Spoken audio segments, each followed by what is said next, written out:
Sahabat sehat, selamat jumpa kembali di YouTube Lini Sehat.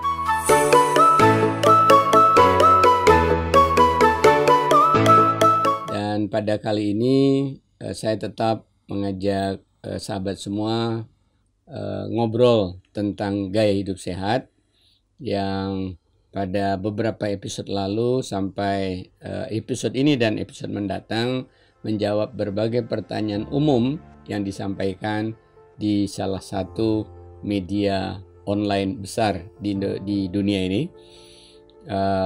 Pertanyaan-pertanyaan itu saya jawab satu persatu.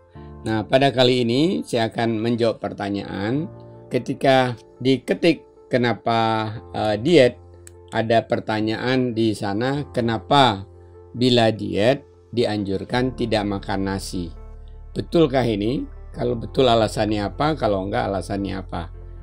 Jadi pertanyaan, apakah kalau diet kita tidak dianjurkan makan nasi? Pertanyaan ini yang akan saya jawab, ikuti terus sampai selesai. Jangan lupa klik lonceng supaya informasi-informasi terkini dari YouTube Lini Sehat dari kami bisa sahabat peroleh dan juga sahabat bagikan kepada sahabat lainnya. Ya, saya jawab sekarang dari pertanyaan kenapa bila diet tidak dianjurkan makan nasi. Pertama, jawabannya tidak selalu ya, tergantung dietnya juga ini. Kalau diet yang umum sebenarnya selalu di persepsi masyarakat adalah untuk pengendalian berat badan ya, terutama untuk mengurangi lemak tubuh. Jadi kalau kita diet mengendalikan berat badan untuk mengurangi berat badan, dianjur tidak makan nasi, ini juga patut dipertanyakan. Pertama, tergantung kondisi tubuh ya.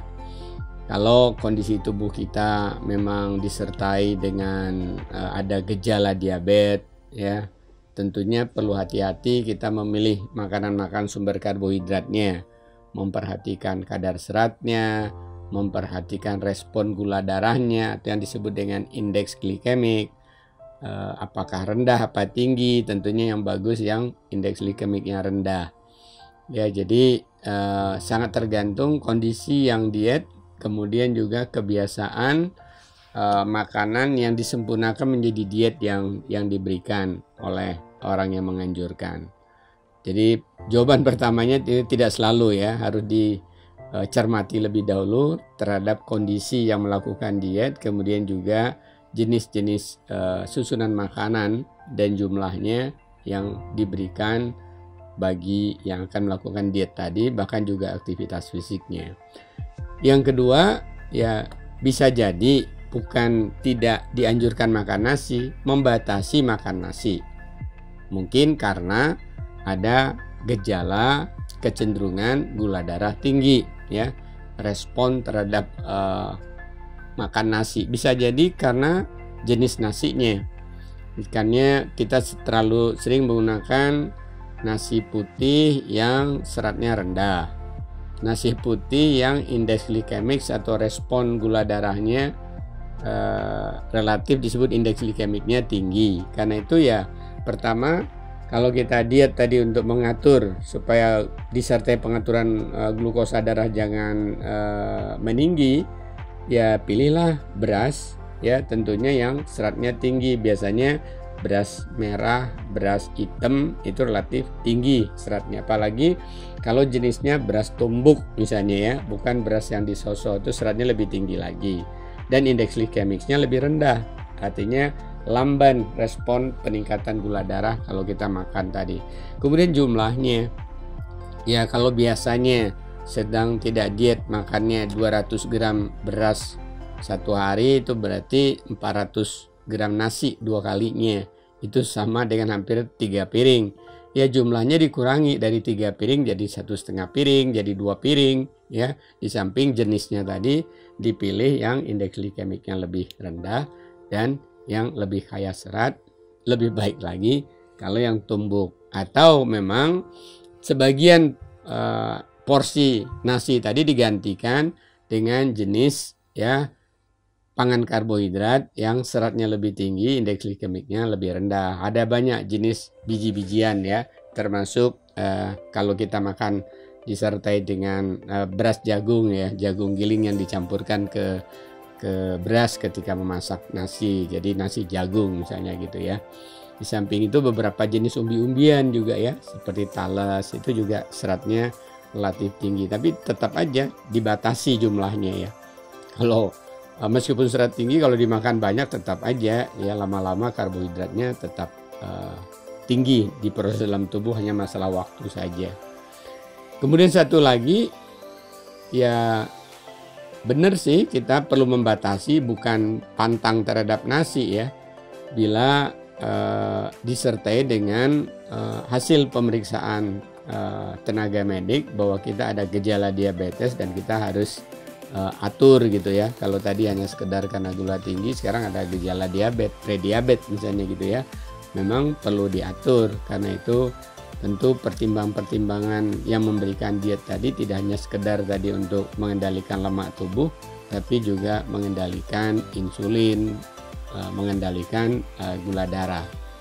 Kemudian yang keempat ya, kalau seseorang sering mengalami hipoglikemia, artinya gula darahnya rendah, kemudian di diet, kemudian pantang makan nasi, itu tentunya nggak benar gitu ya. Karena nasi salah satu sumber karbohidrat, jadi sumber glukosa, bahwa perlu dicampur, perlu dikonsumsi dengan sayur, buah, lauk pauk, itu juga akan menurunkan glycemic index dan glycemic load istilahnya ya, secara keseluruhan dari menu tadi. Jadi tentunya lagi-lagi perlu dibatasi, bukan dipantangi atau ditiadakan sama sekali. Dan mencari pangan pengganti ya, ini tentunya perlu konsultasi ya, jenis pangan karbohidrat, apakah kita akan ke ubi-ubian yang seratnya tinggi, apakah tadi bisa ke jagung atau jagung muda juga yang dengan butiran, berupa butirannya, berarti kan itu juga seratnya tinggi, atau jenis sereal ya yang tinggi serat yang tersedia di pasar misalnya, yang harus dikonsumsi dengan lauk pauk juga dengan sayur ya. Tentunya membatasi di dalam pengolahan sayur, jangan sampai sayurnya tumis tapi juga ditambahkan gula ya, jadi tumis manis gitu ya. Kalau juga membuat bobor ditambah lagi gula, nggak perlu gitu ya, jangan ditambah gula dalam mengolah sayur tadi. Kemudian tidak semua beras memiliki indeks glikemik yang tinggi, dan juga tidak semua beras memiliki serat yang tinggi. Tadi sudah saya sampaikan. Ini juga penting menjadi perhatian. Karena apa? Karena ketika kita mengurangi beras, maksudnya kan supaya asupan karbohidrat dan total energi kita tidak sebanyak yang seharusnya. Karena salah satu ciri dari diet untuk bisa berhasil ada defisit atau mengurangi asupan energi atau kalori dibanding yang dibutuhkan ya. Nah, bisa dengan mengurangi porsi karbohidrat, itu salah satunya tadi, terutama karbohidrat ya yang begitu mudah meningkatkan gula darah. Nah, karena kita ingin membatasi, berarti kita perlu mencari pangan pengganti ya. Pangan penggantinya ini ya ada yang dari karbo juga, bisa juga dari jenis sayur ya, karena dari jenis sayur banyak sekali ya yang mengandung serat, sehingga respon gula darahnya menjadi tidak cepat. Dan di berbagai sumber informasi, termasuk juga kalau kita search secara online, begitu mudah kita cari makanan-makanan yang indeks glikemiknya, respon gula darahnya tadi rendah. Jadi kalau di bawah 55 itu dikatakan indeks glikemiknya rendah. Kalau 55 sampai 70 itu dikatakan sedang. Kalau di atas 70 katakan tinggi. Jadi kalau kita memerlukan tadi yang indeks glikemik yang rendah, pilihlah yang di bawah 55. Dari berbagai tabel indeks glikemik bisa mudah ya untuk di search di online. Sahabat sehat, itulah tadi salah satu pertanyaan yang saya jawab dari pertanyaan di online yang bunyi pertanyaannya, kalau diet apakah harus tidak makan nasi atau pantang makan nasi? Jawabannya sederhana, tidak harus pantang nasi, tergantung dietnya diet apa, kemudian jenis nasi yang kita makan. Kalau membatasi nasi tujuan untuk defisit kalori, salah satunya bisa kita atur dengan mengurangi jumlah nasi, tapi bisa juga dengan kita mengalihkan pada jenis-jenis nasi yang seratnya lebih tinggi dan indeks glikemiknya lebih rendah, atau memperbanyak makanan sayur, kacang-kacangan, atau serealia lain yang indeks glikemiknya rendah dan seratnya lebih banyak. Terima kasih kepada sahabat semua yang telah berkenan memview YouTube Lini Sehat, termasuk YouTube yang sekarang. Juga terima kasih yang sudah subscribe dan share kepada teman-teman yang lain. Mudah-mudahan tentunya akan mendatangkan manfaat baik bagi saya, bagi sahabat sekalian, dan sahabat lain yang juga dapat informasi tentang ini. Sekian, terima kasih.